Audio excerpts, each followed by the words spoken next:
Warahmatullahi wabarakatuh. Selamat pagi anak-anak.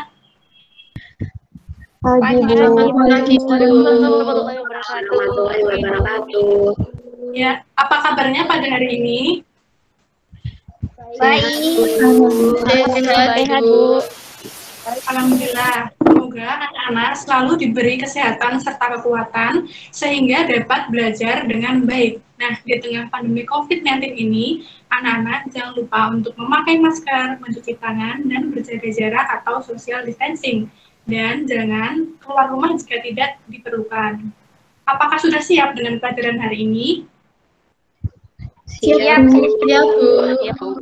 Oke, kalau begitu kita berdoa terlebih dahulu ya. Berdoa dimulai.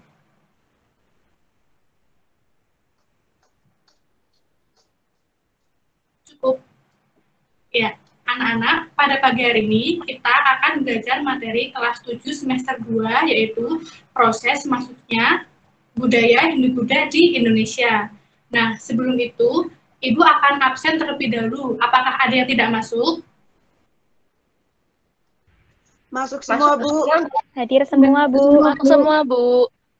Hadir semua ya, karena sudah Ibu cek dengan jumlah peserta Meet pada pagi hari ini, yaitu 16 siswa, sehingga sudah lengkap semua. Oke, pada pelajaran minggu yang lalu, kita telah belajar mengenai masa praaksara. Nah, dengan berakhirnya masa praaksara, maka Indonesia memasuki masa baru, yaitu masa Hindu-Buddha. Nah, masa ini sering disebut dengan masa klasik. Mengapa? Karena pada masa tersebut merupakan masa awal masuknya unsur-unsur kebudayaan India di Indonesia. Nah,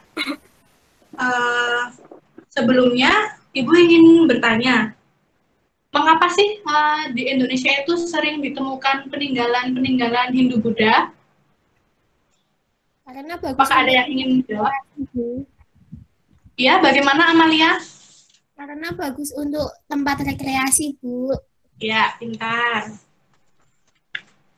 Selanjutnya, apa ada yang ingin menjawab? Saya ingin menjawab, Bu. Ya. Karena peninggalan sejarah, Bu. Ya, bagus sekali jawaban dari Amalia dan Lintang ya. Nah, mengapa sering ditemukan peninggalan-peninggalan Hindu-Buddha hingga sampai pada saat ini masih kita dapat rasakan. Nah, ini karena kita harus mengambil nilai-nilai apa yang menjadi peninggalan sejarah tersebut. Nilai-nilai tersebut ialah nilai kerukunan dan toleransi yang sudah ada sejak zaman masa lampau. Seperti yang terlihat pada zaman Hindu-Buddha, masyarakat yang berbeda agama tetap bertoleransi dan rukun. Nah, harapannya setelah anak-anak mendengarkan penjelasan Ibu pada hari ini, anak-anak dapat menerapkan nilai kerukunan dan toleransi tersebut. Nah, oke. Selanjutnya Ibu akan membuka PowerPoint. Untuk itu anak-anak dapat memperhatikan dengan seksama ya.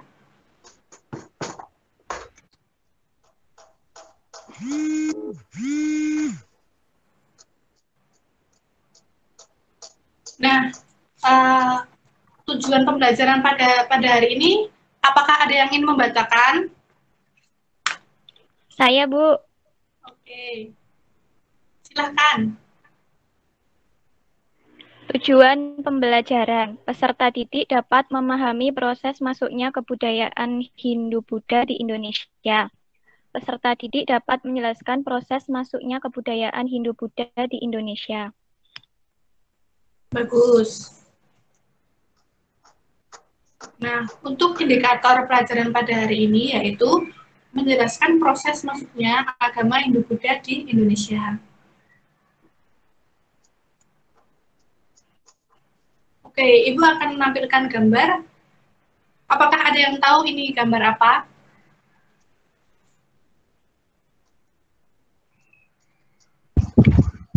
Apakah itu jalur sutra, Bu? Iya, benar sekali. Pintar sekali ya. Ini adalah jalur perdagangan India-Cina yang sering disebut dengan jalur sutra. Ini bisa dilihat ya, kursornya Ibu ya. Ini ada gambar merah. Ini bisa dilihat. Jalur sutra adalah jalur yang menghubungkan antara Cina, Asia Tengah, dan Eropa. Nah, dengan adanya jalur ini memungkinkan adanya perdagangan di seluruh dunia. Nah, namun karena Asia Tengah, khususnya jalur darat di Asia Tengah, mengalami ketidakstabilan, maka jalur perdagangan ini dipindah menjadi jalur perairan. Nah, jalur perairan terdekat antara India dengan Cina ialah melalui Selat Malaka, di mana Selat Malaka ialah salah satu selat yang dimiliki oleh Indonesia. Nah, bisa dilihat ini ya. Dengan adanya peralihan jalur tersebut, mengakibatkan suatu keuntungan bagi bangsa Indonesia. Hal ini dikarenakan para pedagang sering transit ke Indonesia. Nah, saat pedagang transit tersebut memungkinkan terjadinya interaksi antara pedagang India Cina dengan pedagang Indonesia. Nah, dari interaksi tersebutlah mewujudkan suatu adanya proses peralihan kebudayaan seperti kebudayaan Hindu-Buddha. Nah, seperti itu. Nah, apakah ada yang tahu ini gambar apa? Rempah-rempah, Bu. Ya, pintar. Ini adalah rempah-rempah yang ini, dan yang ini adalah kain sutra. Nah, dua komoditas tersebut adalah yang paling laris di Eropa pada saat masa lampau.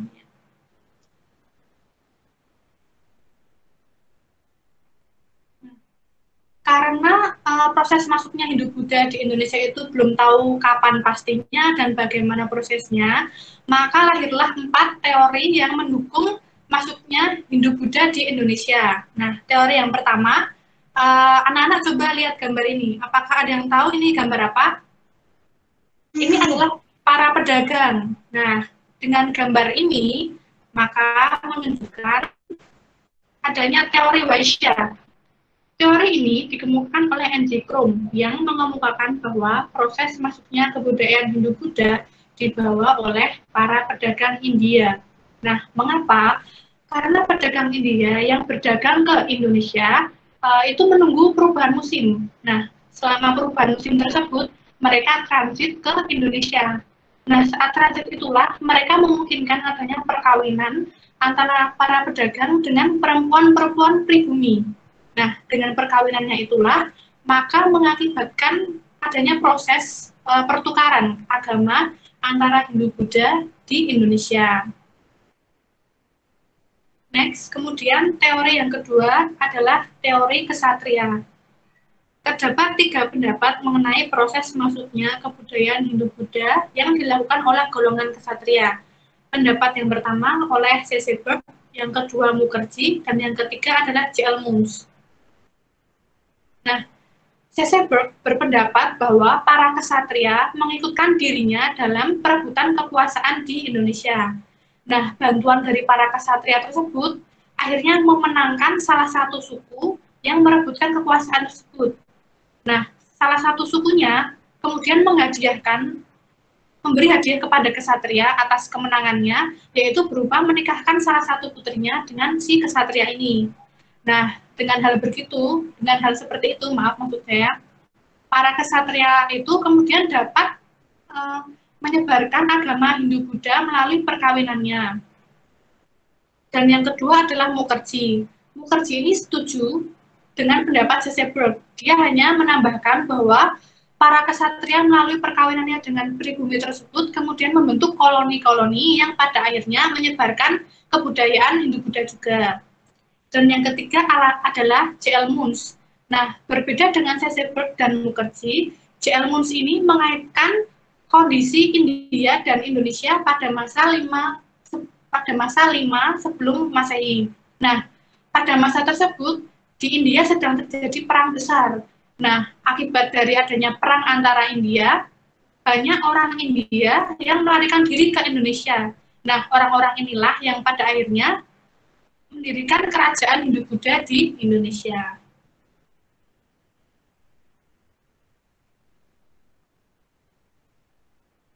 Selanjutnya adalah teori Brahmana. Teori ini dikemukakan oleh J.V. Van Leur yang mengemukakan bahwa proses masuknya kebudayaan Hindu-Buddha dibawa oleh golongan Brahmana. Nah, mengapa? Karena J.V. Van Leur ini mengamati sisa-sisa hasil peninggalan kerajaan Hindu-Buddha. Nah, di sana hanya terdapat tulisan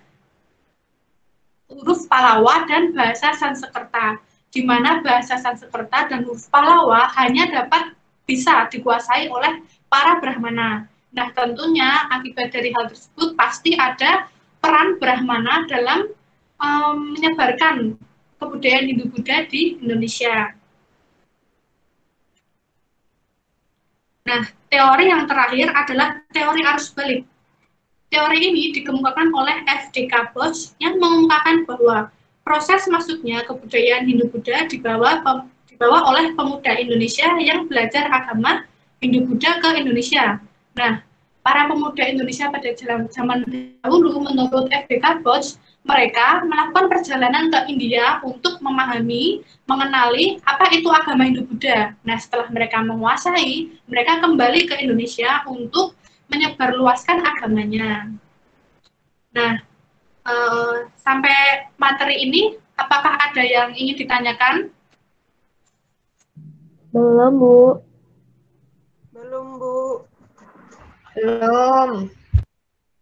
Belum, Bu. Kan, maka anak-anak silahkan dari apa yang Ibu jelaskan tadi, mengerjakan permasalahan yang Ibu berikan. Nah, ini silakan anak-anak menjelaskan teori mana yang relevan dalam proses masuknya Hindu-Buddha ke Indonesia. Nah, soal dan jawaban ini dapat diakses melalui link berikut. Ya. Nah, untuk membantu anak-anak dalam mengerjakan soal tersebut, anak-anak dapat mengakses handout ini. Oke. Nah, anak-anak silakan untuk berdiskusi. Setelah itu bagi kelompok yang siap untuk menyampaikan pendapatnya. Nah, bagi yang sudah siap silakan untuk menyampaikan pendapatnya. Bu, saya mau menyampaikan pendapat dari kelompok 3. Oh, ya. Dari kelompok 3 ingin menjawab bahwa teori yang paling benar adalah teori Brahmana karena hanya Brahmana yang mengetahui bahasa Sanskerta dan huruf Palawa. Seperti itu, Bu. Baik. Kelompok 2 mau menyampaikan diskusi kami. Jadi menurut kelompok kami, teori yang paling benar itu teori kesatria karena kesatria dapat menyebarkan agama Hindu-Buddha dengan mudah setelah menikahi perempuan pribumi. Seperti itu, Bu. Ya, bagus sekali. Sebuah kesimpulan, bahwasanya bagus sekali apa yang telah disampaikan dari perwakilan kelompok 2 dan 3 mengenai mana teori yang relevan. Dari kelompok 3 menyebutkan bahwa teori Brahmana, kelompok 2 menyebutkan teori Ksatria. Nah, semua tidak ada jawaban yang salah, ya. Namun, Ibu akan menambahkan jawaban saja sekaligus menyampaikan sebuah kesimpulan. Bahwasannya teori yang saat ini diuji paling benar ialah teori Vaishya. Mengapa? Karena teori Brahmana menurut para ahli, seorang Brahma itu tidak dapat berpergian jauh, apalagi menyeberangi sebuah lautan. Kemudian dari teori kesatria sendiri, bahwasannya seorang kesatria hingga saat ini belum ditemukan adanya bukti pernikahan antara para kesatria dengan perempuan pribumi. Nah, kemudian dari teori arus balik, bahwasanya pada zaman dahulu masyarakat di Indonesia masih pasif, sehingga tidak memungkinkan masyarakat Indonesia pergi ke India untuk belajar. Nah, seperti itu. Maka teori yang relevan adalah teori Vaishya, karena para pedagang selalu berdagang setiap musim, kemudian selalu berdagang di seluruh Nusantara, serta Indonesia sendiri, masyarakat Indonesia turut aktif dalam berdagang tersebut. Maka disimpulkan bahwa teori yang paling relevan ialah teori Brahmana karena interaksinya yang paling sering terjadi antara masyarakat Indonesia dengan para pedagang. Nah, sampai di sini apakah anak-anak sudah paham? Sudah paham, Bu? Sudah, Bu. Sudah paham? Sudah, Bu. Oke, baiklah untuk pembelajaran pada pagi hari ini Ibu cukupkan sekian. Jangan lupa untuk kelompok tadi yang berdiskusi untuk menyerahkan hasil diskusinya ke WhatsApp group. Anak-anak jangan lupa untuk belajar mandiri serta melakukan pola hidup bersih dan sehat. Kalau begitu Ibu cukupkan, ada kurangnya mohon maaf. Wassalamualaikum warahmatullahi wabarakatuh. Waalaikumsalam warahmatullahi wabarakatuh. Waalaikumsalam warahmatullahi wabarakatuh.